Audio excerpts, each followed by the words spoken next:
amazing to see so many people here, and it's just shameful that these politicians are not getting the message. We're demonstrating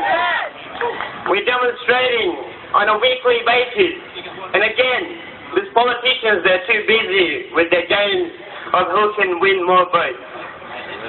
Where is humanity these days? Education. I mean, they're the ones in power. They should have more education. But in fact, they're putting people's lives in risk. I came to Australia as a refugee, and I came through the help of a smuggler with my family. And within my family, there were 6 kids, and I was the oldest, being 10 at that time. The youngest baby was only 1 year old. We made our journey with a boat and came to Australia. It took us 7 days in the water. And you can imagine how it is on those leaky boats. Dangerous. The water, it was stormy, raining, and we were just praying so we could reach Australia. It took us 7 days to reach Australian water.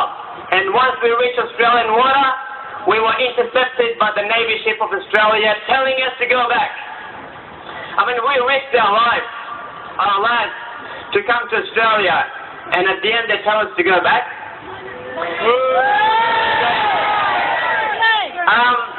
In that incident, you know, the Navy ship of Australia told us to go back, but we did not want to risk our lives again by going back. So what we did was we said we are not going to go back. But suddenly a fire started in our boat. A big fire. And now, I remember this. There was a thick smoke coming from underneath the boat. And now everyone was panicking. Women, children, families. Everyone was just running around and throwing themselves in the water. I mean, I witnessed a woman die right in front of me as a 10-year-old kid. It took the Australian Navy ship 2 hours to rescue us. 2 hours. I mean, they were just waiting for a decision from the upper level, from someone, to just rescue us. They could have rescued us earlier, but they didn't. And then they took us to Christmas Island. And mind you, in that incident, 2 women died because they could have saved them, but they didn't. In that incident, the 1-year-old baby, my nephew, was unconscious for 6 hours when he was rescued. The reason was because he drank too much salt water. And when they intercepted us, they took us to Christmas Island. And in 2001, Christmas Island was not even a proper detention center. I mean, the conditions in Christmas Island was really bad. I mean, I was rescued with the same clothes, and I was with the same clothes for 2 months in that detention center in Christmas Island. We stayed there for 2 months, but the Australian government back then, John Howard, told us that if you guys travel to Nauru, we are going to process your claims and take you to Australia. I mean, we were happy, okay, they're going to take us to Nauru, let's do it. We flew to Nauru and then found out that they lied to us. They kept us there for nearly 3 years. One of my nieces was born in the detention center in Nauru. Women, children, all those kept without any hope. They processed our claims. Out of 1,200 people, around 25 people were granted asylum. I mean, we tried demonstrating. We tried, but nothing. Our voices were not heard by anyone. I hear you. I mean, it was at a stage where they offered the people a bribe, 2,000 Australian dollars to go back to Afghanistan. I mean, people who were living there, you know, the Australian government told us there is no hope, you'll never get to Australia. But that was a lie too. Why am I here today? A people took that $2,000 because they were desperate. They had families they had to protect. They had to support, financial support too. So they left and went to Afghanistan. And out of those 100 people, I know around 20 of them are killed by the Taliban. And out of those 100 people, I know some that have made their journey again to come to Australia, and they're living in Indonesia and waiting for a boat to come to Australia. I mean, in Indonesia, there are a lot of refugees there in the detention centers. What they do is they put two religious groups together so they can fight to death to each other. I mean, that's so inhuman, that's so shameful. The conditions at the detention center in Nauru was horrible. Lack of medical treatment, people with psychotic disorders, depression, anxiety, all sorts of mental illnesses that you can think about. At the stage, you know, those people that went back, they went back. But people like us, we had no other choice but to stay there and hope for the good so we can enter Australia. We made a hunger strike. A couple of people saw their lists.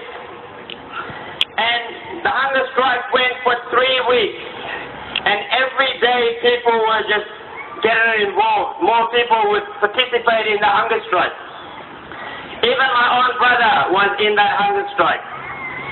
This got all over the news.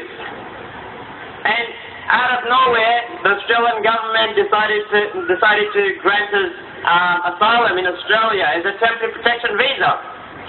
I mean, they could have done that at the start when they intercepted us and rescued us in Christmas Island, but they didn't. They wasted all this taxpayers' money and kept us there for nearly 3 years for what? I mean, when I came to Australia, I could not speak English at all. I had language difficulties. I could not communicate with anyone. I have never done primary school in my life, and they put me straight to high school. And in high school, you know, I encountered a lot of issues. I mean, I couldn't make any friends because I couldn't speak English. People telling me to go back to your country. I felt isolated, you know. I mean, I went through that difficulty to come to Australia, and then again, I've got more difficulties to face in life. Why would people flee their country? Because there is war and persecution. If there was peace in Afghanistan, why would I want to leave my identity and belonging and travel to a different country and start a fresh life? I would not do that.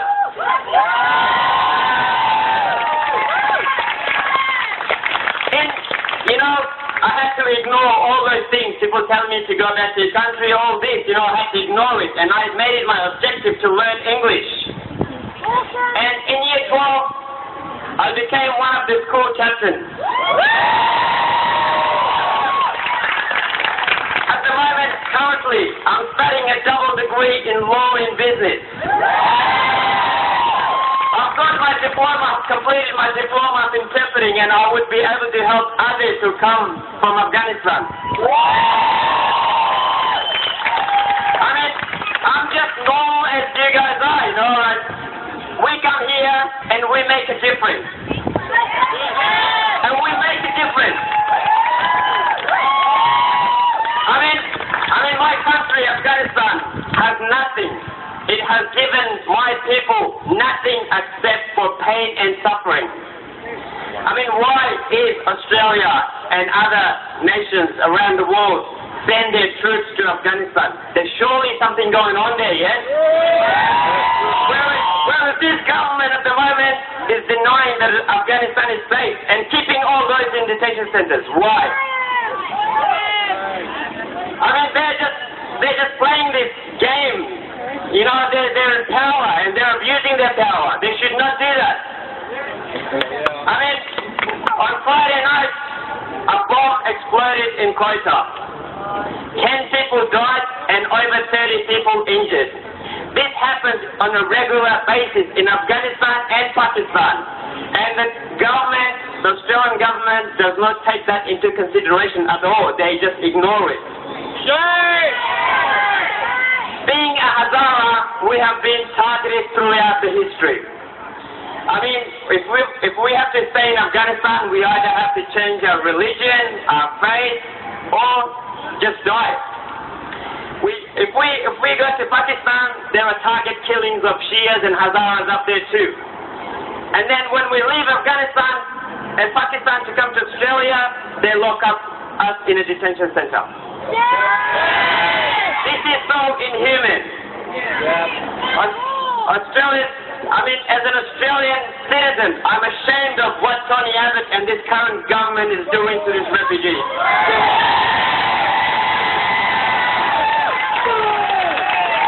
The PNG solution is a failed solution. And we all know this, except for Tony Abbott and Scott Morrison. They don't realize that. We all know that it is a failed solution. It's just basically torturing people and just wasting taxpayers' money.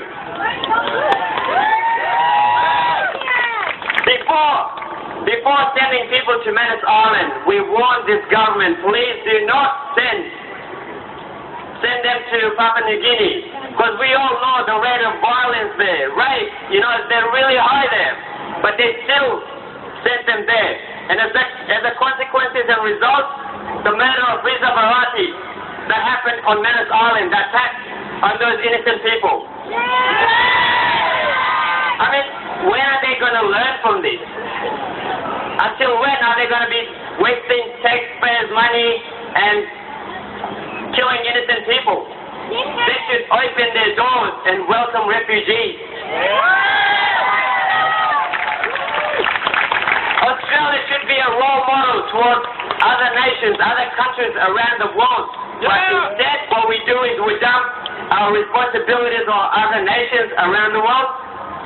How can you do that? Come on. Australia is a young country. We need more people to come in so we can build a better economy.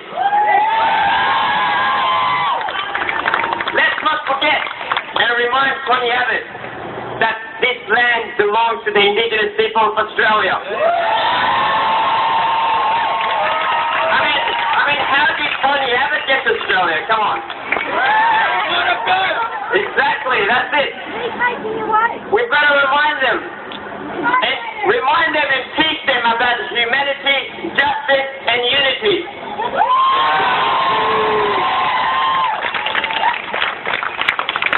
And again, those people that are kept in the detention centers, they don't have a voice. But when I stand here and you guys stand there, we all make a voice for them. We are the real voice for those detention centers. So what I would like to say is, I would like to thank each and every individual of you for coming here, for making this rally happen. We want to raise as much awareness as possible and end mandatory detention centers. And to stop killing all the innocent people.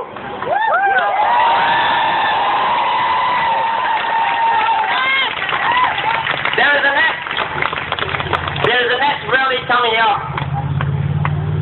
The Palm Sunday rally. It's on the 13th of April at 12 p.m. at the State Library, and we want to make it huge. So please, go around and tell people about this event. And if you want more information, the Refugee Action Collective has got more information, and they can provide you with posters and flyers that you can take around to your schools, to communities, so you can bring more groups, and so we can show to Tony Abbott that you do not deserve to be a Prime Minister in Australia.